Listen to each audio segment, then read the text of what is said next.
Kasih karunia dan damai sejahtera dari Allah Bapa kita dan dari anaknya Tuhan Yesus Kristus menyertai kamu sekalian. Amin. Shalom saudara-saudari sahabatku yang dikasihi Tuhan Allah. Firman Tuhan yang hadir menyapa kita hari ini, hari Jumat tanggal 22 Agustus 2025, tertulis di dalam surat 1 Timotius pasal 3 ayat 16. Mari sahabatku, kita simak dan renungkan firman Tuhan yang menjadi kekuatan dan inspirasi untuk menjalani hari ini. Demikian. Dan sesungguhnya agunglah rahasia ibadah kita.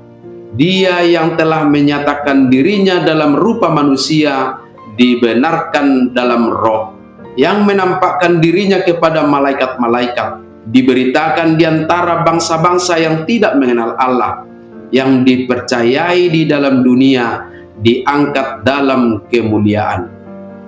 Tiang jala tukul ni hasit tongani, jala tadabbal gani hahomion ni hadaulatoni, nunga gabe patar ibana mardaging, dipitori di bagasat todi, tarida di akka suru-suruan, binari tahun tuakka perbegu, hina porseaan di portibion, jala tarhisat di bagasan hasangapon. Demikian firman Tuhan. Saudara-saudari sahabatku yang terkasih di dalam nama Tuhan Yesus, nas kita hari ini mengajak kita untuk semakin bangga sebagai seorang pengikut Kristus dan semakin sungguh-sungguh dalam menyatakan iman kita lewat pelayanan-pelayanan ibadah. Ibadah kita harus benar-benar sebagai produk iman, karena di dalamnya ada keagungan rahasia yang tidak akan pernah dapat kita pahami dengan mengandalkan logika. Itulah sebabnya Paulus menguraikan syarat-syarat sebagai penilik jemaat atau diaken, atau seorang yang melayani ibadah, harus memiliki integritas, kepribadian yang baik, yang dapat menguasai diri, dan tentunya yang hidupnya suci. Tentang syarat-syarat ini, mohon saudara-saudariku berkenan membacanya dari 1 Timotius pasal 3 ayat 1 sampai ayat 12 yang secara sempurna di sana diuraikan. Ajakan untuk lebih bersungguh-sungguh dalam pelayanan dengan integritas, kepribadian yang baik, dan hidup suci ini bukan tanpa alasan. Dan inilah yang disampaikan oleh Paulus dalam nas kita hari ini.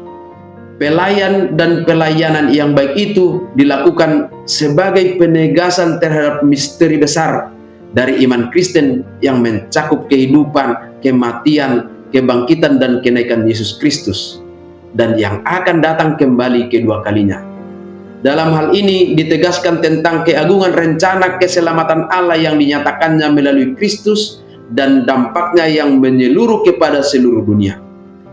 Yesus Kristus yang menjadi inti dari iman Kristiani, Dia adalah inkarnasi Allah yang telah menyatakan dirinya dalam rupa manusia, dibenarkan oleh Roh Kudus yang menampakkan diri kepada malaikat-malaikat, dan yang kehidupan, kematian, serta kebangkitannya menjadi sebuah kesaksian yang dilihat oleh makhluk surgawi dan juga diberitakan kepada bangsa-bangsa.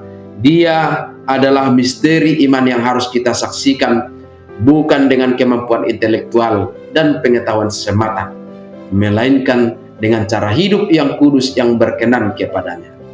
Nilai kekudusan inilah yang ditekankan Paulus. Maka sahabatku semua, marilah kita terus menghayati misteri ibadah kita yang agung ini.